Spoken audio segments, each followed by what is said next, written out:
അസ്സലാമു all welcome back. ഞാനിന്ന് വന്നിട്ടുള്ളത് നവാബി ഷമായി പറഞ്ഞൊരു ഡിസേർട്ടായിട്ടാണ് കേട്ടോ. ഇത് കഴിക്കാനായിട്ട് അടിപൊളി ടേസ്റ്റാണ്, അതുപോലെ തന്നെ ഉണ്ടാക്കാനും വളരെ സിമ്പിളാണ് കേട്ടോ. അപ്പോൾ നമുക്ക് ഈ ഡിസേർട്ട് ഉണ്ടാക്കുന്നത് എങ്ങനെയെന്ന് നോക്കാം. അതിനായിട്ട് ഞാനിതാ ഇവിടെ ഈ ഒരു സേമിയാണ് കേട്ടോ എടുത്തിട്ടുള്ളത്. നമ്മുടെ നേരിയ സേമിയ ഉണ്ടല്ലോ, കുനാഫയൊക്കെ ഉണ്ടാക്കുന്ന ആ ഒരു സേമിയാണ് എടുത്തിട്ടുള്ളത്. ഇത് കൈവച്ചിട്ടും ചെറുതായിട്ടൊന്ന് പൊടിച്ചെടുത്തിട്ടുണ്ട് കേട്ടോ. ഇതുപോലെ പൊടിച്ചെടുക്കണം നന്നായിട്ട്. ഇനി ഇതൊന്ന് വറുത്തെടുക്കണം. ഒരു പാൻ നന്നായിട്ട് ചൂടാക്കിയിട്ട് അതിലേക്ക് ഈ സേമിയ മുഴുവനായിട്ടും ഇട്ട് കൊടുക്കാം. അതിലേക്ക് ഒരു ടേബിൾ സ്പൂൺ നെയ്യാണ് ചേർക്കുന്നത്. നെയ്യ് തന്നെ വേണം കേട്ടോ, എങ്കിലേ ഈ ഒരു ഡിസേർട്ടിൻ്റെ കറക്റ്റ് ടേസ്റ്റ് കിട്ടുള്ളൂ കേട്ടോ. അപ്പോൾ ഇനി നന്നായിട്ടൊന്ന് വറുത്തെടുക്കാം.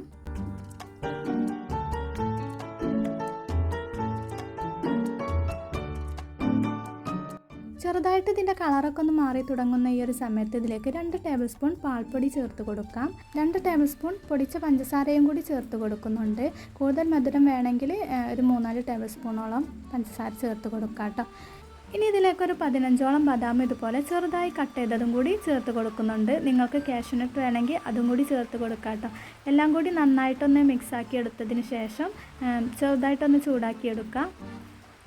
അതിനുശേഷം ഫ്ലെയിം ഓഫാക്കി കൊടുക്കാം കേട്ടോ. അപ്പോൾ ഈ ഒരു സേമിയ വറുക്കുന്ന സമയത്ത് കരിഞ്ഞു പോവാതെ ശ്രദ്ധിക്കണം കേട്ടോ.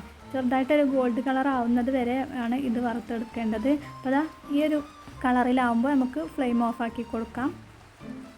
അപ്പോൾ ഈ ഒരു ഡിസേർട്ടിൻ്റെ ഒന്നാമത്തെ ലെയർ ഇവിടെ റെഡിയായി. ഇനി രണ്ടാമത്തെ ലെയറിനായിട്ട് മറ്റൊരു ബൗളിലേക്ക് 1/2 കപ്പ് പാൽ ഒഴിച്ച് കൊടുക്കുക. അതിലേക്ക് 2 ടേബിൾ സ്പൂൺ കസ്റ്റാർഡ് പൗഡറും 2 ടേബിൾ സ്പൂൺ കോൺഫ്ലവറും കൂടി ചേർത്ത് കൊടുത്തിട്ട് കട്ടകളൊന്നും ഇല്ലാതെ നന്നായിട്ട് തന്നെ മിക്സാക്കി എടുക്കാം.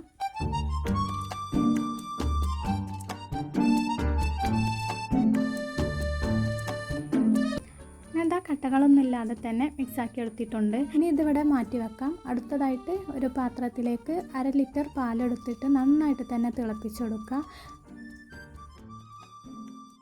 അതൊന്ന് തിളച്ച് വരുന്ന ഒരു സമയത്ത് ഇതിലേക്ക് ആവശ്യമായ പഞ്ചസാര ചേർത്ത് കൊടുക്കാം കേട്ടോ. 1/2 കപ്പ് പഞ്ചസാരയാണ് ഞാൻ ഈ ഒരു 1/2 ലിറ്റർ പാലിലേക്ക് ചേർത്ത് കൊടുത്തിട്ടുള്ളത്. ഇവ നന്നായിട്ടൊന്ന് മിക്സാക്കി എടുത്തതിന് ശേഷം പാല് നന്നായിട്ട് തിളച്ച് വരുമ്പോൾ ഇതിലേക്ക് നമ്മൾ നേരത്തെ മിക്സാക്കി മാറ്റി വെച്ചിട്ടുണ്ടായിരുന്ന ആ കസ്റ്റാർഡിൻ്റെ മിക്സ് ഉണ്ടല്ലോ, അതും കൂടി ഒഴിച്ച് കൊടുക്കുക കേട്ടോ.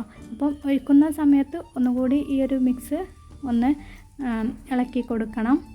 ഇനി ഈ പാലിലേക്ക് ഇത് ഒഴിച്ച് കൊടുക്കുന്ന സമയത്ത് നന്നായിട്ടൊന്ന് മിക്സാക്കി കൊടുക്കണം കേട്ടോ, അല്ലെങ്കിൽ പെട്ടെന്ന് കട്ട പിടിക്കും. അപ്പോൾ ഇതുപോലെ ഇളക്കി കൊടുക്കാം. പെട്ടെന്ന് തന്നെ കുറുകി വരികയും ചെയ്യും കേട്ടോ. അപ്പോൾ ഈ പാല് തിളക്കുന്ന സമയത്ത് ഇതിലേക്ക് നമുക്ക് മിൽക്ക് മെയ്ഡ് ഉണ്ടെങ്കിൽ അതും കൂടി ഒഴിച്ച് കൊടുക്കാം കേട്ടോ. അപ്പോൾ ഞാനിത് ഒഴിക്കാൻ വിട്ടുപോയതാണ്. പിന്നെ കസ്റ്റാർഡിൻ്റെ മിക്സ് ഒഴിച്ച് കഴിഞ്ഞതിന് ശേഷമാണ് കേട്ടോ ഞാൻ ഈ മിൽക്ക് മെയ്ഡ് ഇതിലേക്ക് ഒഴിച്ച് കൊടുത്തിട്ടുള്ളത്. അപ്പം നമുക്ക് ഫുള്ളായിട്ട് ഒരു ടിന്ന് ഫുള്ളായിട്ട് ചേർക്കണമെങ്കിൽ അങ്ങനെയും ചേർക്കാം. ഞാനിവിടെ 3 ടേബിൾ സ്പൂണോളം ആണ് ഒഴിച്ച് കൊടുത്തിട്ടുള്ളത് കേട്ടോ.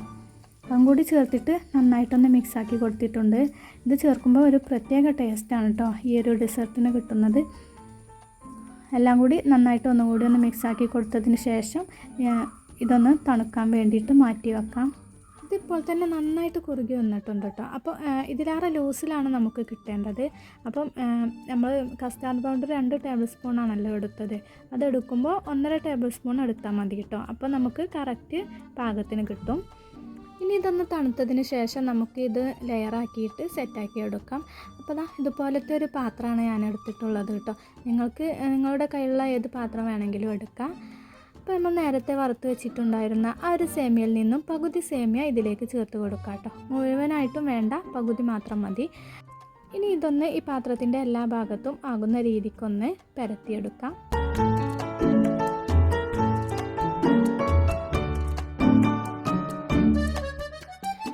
അപ്പോൾ ഈ ഒരു മിക്സ് കണ്ടില്ലേ, തണുത്തതിന് ശേഷം നന്നായിട്ട് ഉറച്ച് വന്നിട്ടുണ്ട് കേട്ടോ. പക്ഷേ ഇതിലിട്ടാൽ നമുക്ക് സെറ്റാക്കി എടുക്കാൻ കഴിയില്ല.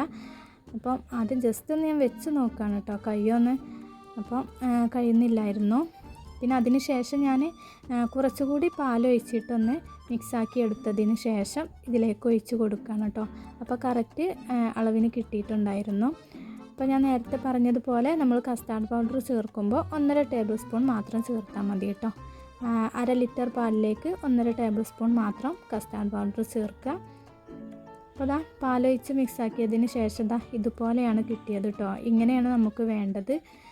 അത് ഇതിലേക്ക് ഒഴിച്ച് കൊടുത്തിട്ട് ഇതുപോലെ ഒന്ന് പരത്തിയെടുക്കുന്നുണ്ട് കേട്ടോ, എല്ലാ ഭാഗത്തും ആകുന്ന രീതിക്ക്.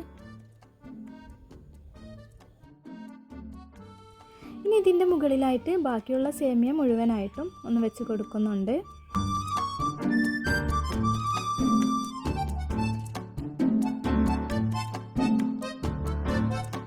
ഇനി ഇതുപോലെ ചെറുതായിട്ടൊന്ന് എന്തെങ്കിലും വെച്ചിട്ടൊന്ന് പരത്തിയെടുക്കാം. നല്ല വൃത്തിക്ക് നിൽക്കും കേട്ടോ ഇങ്ങനെ ചെയ്താൽ. അപ്പോൾ അതാ എല്ലാം സെറ്റാക്കി എടുത്തിട്ടുണ്ട്. ഇനിയൊരു ഡെക്കറേഷന് വേണ്ടിയിട്ട് ഞാൻ കുറച്ച് കാഷ്യൂനട്ട് ഇതുപോലെ ചെറുതായി കട്ട് ചെയ്തിട്ട് ഇതിൻ്റെ മുകളിലായിട്ട് വെച്ച് കൊടുക്കുന്നുണ്ട് കേട്ടോ. അപ്പോൾ ഇതൊക്കെ നിങ്ങളുടെ ഇഷ്ടമാണ്. നിങ്ങൾക്ക് വേണമെങ്കിൽ നമ്മുടെ ചെറി ഉണ്ടല്ലോ അത് വെച്ച് കൊടുക്കാം, അല്ലെങ്കിൽ ടൂട്ടി ഫ്രൂട്ടി വെച്ച് കൊടുക്കാം. അങ്ങനെ കാണാൻ നല്ലൊരു ഭംഗിയായിരിക്കും കേട്ടോ. അപ്പോൾ ഞാനിതുപോലെ ആണ് സെറ്റാക്കി എടുത്തിട്ടുള്ളത്. ഇനിയിപ്പോൾ അത് കുറഞ്ഞത് 4-5 മണിക്കൂറെങ്കിലും ഫ്രിഡ്ജിൽ വെച്ച് തണുപ്പിച്ചിട്ട് വേണം കേട്ടോ നമുക്കിത് സെർവ് ചെയ്യാനായിട്ട്. ഞാനിപ്പോൾ ഇതൊരു ഓവർനൈറ്റ് ഫ്രിഡ്ജിൽ വെച്ചിട്ടുണ്ടായിരുന്നു കേട്ടോ. അപ്പോൾ നന്നായിട്ട് സെറ്റായി കിട്ടിയിട്ടുണ്ടായിരുന്നു.